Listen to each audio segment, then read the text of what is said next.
Good evening बच्चों। पिछले part में हमने किया था भाई अपना शब्दालंकार और आज हमारा भाई अर्थालंकार। तो अर्थालंकार किसे कहते हैं भाई?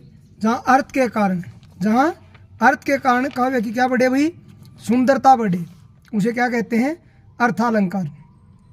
कुछ अर्थालंकारों के उदाहरण है भाई, जैसे उपमा है, अतिशयोक्ति है, रूपक है, उत्प्रेक्षा है, अन्योक्ति, सभी अर्था में शामिल किए गए हैं भाई।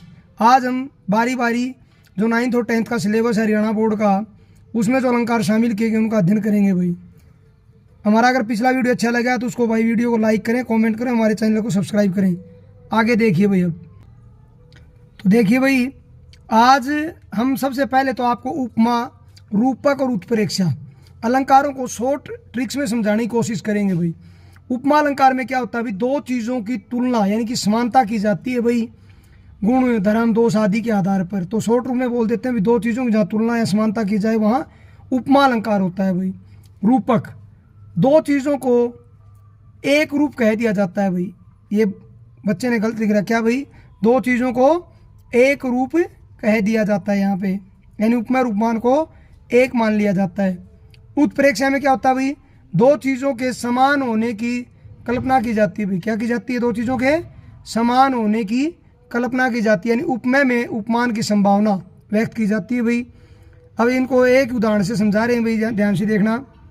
जैसे मुख चंद्र सा सुंदर है, यानी मुख की तुलना किससे की जा रही है? चांद से। तो मुख यहाँ पे क्या है? उपमेय, और चंद्र क्या है? उपमान। यानी जिसकी तुलना करते हैं वो उपमेय होता है और जिससे तुलना करते हैं वो होता है उपमान। सा इसमें योजक चिन्ह है भाई। सुंदर, धर्म, गुण जिसको कहते हैं भाई। तो मुख चंद्र सा सुंदर है, तो यहाँ तुलना की गई है भाई चांद से। रूपक में क्या कहेगा भाई? मुख चंद्र, यानी मुख को ही क्या मान लिया? चांद मान लिया। तो दो चीज़ों को एक कर दिया गया भाई यहाँ पे। उसके बाद उत्प्रेक्षा, मुख मानो चंद्र है, यानी अगर मानो तो मुख क्या है? चंद्रमा के समान है। यहाँ कल्पना की जा रही है भाई, यानी कि उपमेय में उपमान की संभावना यानी कल्पना की गई है भाई। है या नहीं वो बात की बात है, बट हमने उसको क्या कर लिया? मान लिया भाई। आगे देखिए भाई, उपमा अलंकार किसे कहते हैं? तो उपमा अलंकार किसे कहते हैं भाई? तो जहाँ काव्य में समान, धर्म, गुण, दोष आदि के आधार पर एक वस्तु की तुलना या समानता दूसरी वस्तु से की जाए, वहाँ कौन सा अलंकार होता है भाई? उपमा अलंकार होता है। कौन सा होता है भाई? उपमा अलंकार होता है भाई। अभी हम समझाएंगे उपमेय क्या होता है और उपमान क्या होता है। देखिए भाई, तो उपमेय क्या है भाई? जिसकी उपमा दी जाती है यानी की जाती है। उपमान क्या होता है भाई? जिससे उपमा दी जाए। जैसे ये है ना भाई, मुख चंद्र सा सुंदर है, तो इसमें देखिए भाई, मुख क्या है? उपमेय है भाई, और चंद्र उपमान। ठीक है, तो ध्यान से देखना इस उदाहरण को। मुख चंद्र सा सुंदर है, मुख यहाँ पे उपमेय है भाई और चंद्र उपमान है। आगे देखिए भाई, इसमें कुछ योजक चिन्ह मिलेंगे भाई इस अलंकार के अंदर आपको। वे कौन कौन से हैं ध्यान से देखना भाई। तो कौन कौन से योजक चिन्ह है भाई? वाक्य में सा, ऐसा, जैसा, ज्यों, सदर्श, समान, के समान, सी, सम, इव, श्रीस, की तरह, भांति, ये सभी शब्द इसके एग्जाम्पल में, उदाहरण में आपको मिलेंगे भाई। जैसे हमने बोला था ना, मुख चंद्र सा सुंदर है, तो यहाँ पे क्या हुआ भाई? सा। और भी एग्जाम्पल है भाई, जैसे पीपर पात सरिस मन डोला, पीपर पात सरिस मन डोला, तो इसमें क्या आ गया भाई? सरिस। और भी एग्जाम्पल उपमा के, फूलों सा चेहरा तेरा, कलियों सी मुस्कान है, तो फूलों सा चेहरा तेरा, सा आ गया भाई। कलियों सी मुस्कान है, तो यहाँ पे सी आ गया है भाई। तो अगर उपमा अलंकार समझ में आया तो हमारे वीडियो को लाइक करें भाई, हमारे चैनल को सब्सक्राइब करें, काजला स्टडी पॉइंट को। और आगे देखिए भाई, रूपक अलंकार। रूपक अलंकार को देखिए भाई, क्या होता है रूपक?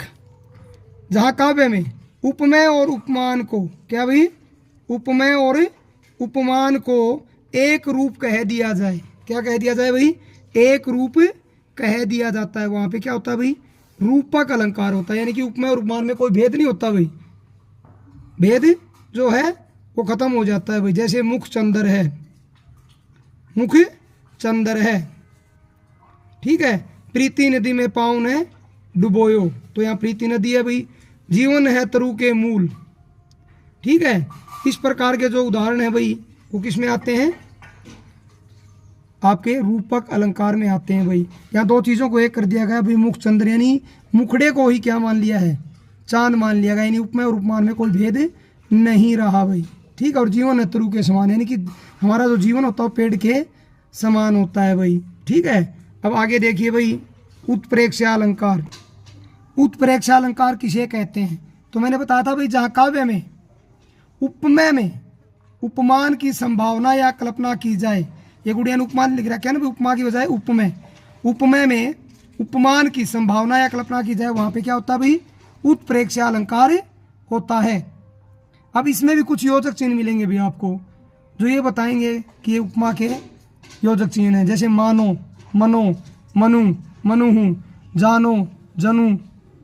ठीक है, जानो, जनो, जनु, जनुहु, ये 8 योजक चिन्ह मिलेंगे भाई आपको। और इसके बाद आप पहचान जाएंगे कि ये उत्प्रेक्षा अलंकार का उदाहरण है। इसका एग्जाम्पल देखिए भी, सिर फट गया उसका वहीं, मानो अरुण रंग का घड़ा हो। तो सिर फट गया उसका वहीं, मानो अरुण रंग का घड़ा हो, तो यह मान लिया है, अपनी कल्पना कर ली कवि ने। और अरुण होता भी लाल रंग, यानी उसका सर फटने की जो कल्पना किससे कर दी, लाल रंग के घड़े से। एक एग्जाम्पल मैंने अभी आपको पीछे समझाया था भाई कि मुख मानो चंद्र है, मुख मानो चंद्र है, यानी मुख को क्या मान लिया, चांद मान लिया भाई, अगर मानो तो। ये 2 एग्जाम्पल हैं भाई आपके सामने उत्प्रेक्षा अलंकार के। आगे देखिए भाई, आगे भाई अतिशयोक्ति अलंकार किसे कहते हैं? तो अतिशयोक्ति का अर्थ ही किसी चीज़ को बढ़ा चढ़ा के वर्णन करना होता है भाई। तो जहाँ काव्य में किसी भी वस्तु का वर्णन जो है बढ़ा चढ़ा कर या लोक सीमा से बाहर किया जाता है भाई, तो वहाँ अतिशयोक्ति अलंकार होता है। यानी जो चीज़ हुई है नहीं बट उसकी कल्पना पहले ही कर दी जाती है भाई। जैसे हनुमान की पूंछ में लगन न पाई आग, यानी हनुमान की पूंछ में आग नहीं लगी है बट कल्पना कर दी है कि क्या कल्पना कर दी है कि लंका शीघ्र जल गई और गए निशाचर भाग, यानी लंका सारी जल भी गई और निशाचर भाग भी गए। लेकिन पहली पंक्ति में कवि खुद कहता है कि हनुमान की पूंछ में लगन न पाई आग, यानी हनुमान की पूंछ में आग नहीं लगी है। अगर आग नहीं लगी तो ये काम कैसे हो गया? तो ये होता भी अतिशयोक्ति, यानी लोक सीमा से बाहर वर्णन होना, चीज़ हुई नहीं बट उसका वर्णन पहले ही कर दिया जाता भाई। आगे देखिए भाई, मानवीकरण अलंकार। मानवीकरण, तो जहाँ पर है जड़ प्रकृति या अचेतन जो पदार्थ होते हैं भाई, जड़ प्रकृति या जो अचेतन पदार्थ होते हैं, ठीक है, जो वस्तुएं होती हैं, उन पर मानवीय क्रियाओं या भावनाओं का जब आरोप हो जाता है भाई, तो वहाँ क्या हो जाता है भाई, मानवीकरण अलंकार हो जाता है। यानी जो निर्जीव चीज़ें उनको सजीव मान लिया जाता है भाई, वहाँ पे क्या होता है, मानवीकरण अलंकार। यह एक पाश्चात्य अलंकार है भाई, और पाश्चात्य साहित्य से हिंदी साहित्य के अंदर आया है। जैसे इसका एग्जाम्पल अभी, मेघ आए बड़े बन ठन के संवर के, मेघ ये संवर के लिख नहीं रखा गुड़िया ने, मेघ आए बड़े बन ठन के संवर के। तो इसमें जो बादल हैं बड़े सज धज कर आ रहे हैं। बादल भाई, बादल एक बात हो, अचेतन पदार्थ होते हैं बट उनको सजीव मान लिया गया है भाई, जीवित मान लिया गया है। ठीक है, मानवीय क्रियाओं की भावनाओं का आरोप होने के कारण, इसलिए यहाँ पे कौन सा अलंकार है भाई, मानवीकरण।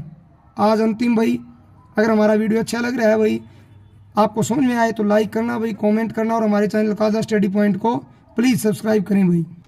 अंतिम है भाई आज का, अन्योक्ति अलंकार किसे कहते हैं? अन्योक्ति, तो काव्य में जहाँ अप्रस्तुत के माध्यम से, यानी जो चीज़ हमारे सामने प्रस्तुत नहीं है भाई बट उसके माध्यम से प्रस्तुत का बोध कराया जाए, यानी ऐसा मान लिया जाए कि उस मानो हमारे सामने ही हो, तो वहाँ क्या होता है भाई, अन्योक्ति अलंकार होता है भाई। नहीं प्राग नहीं मधुर मधु, नहीं विकास यही काल, अली कली ही सो बंदो, आगे कौन हवाल। तो ये इसका एग्जाम्पल है भाई। ठीक है, नहीं प्राग नहीं मधुर मधु, नहीं विकास यही काल, अली कली ही सो बंदो, आगे कौन हवाल। अगले वीडियो में इस एग्जाम्पल का भाई हम डिस्कस करेंगे। ठीक है, आज इतना ही। अगर हमारा वीडियो अच्छा लगे तो लाइक करें, कमेंट करें और हमारे चैनल को सब्सक्राइब करें, काजला स्टडी पॉइंट को। धन्यवाद।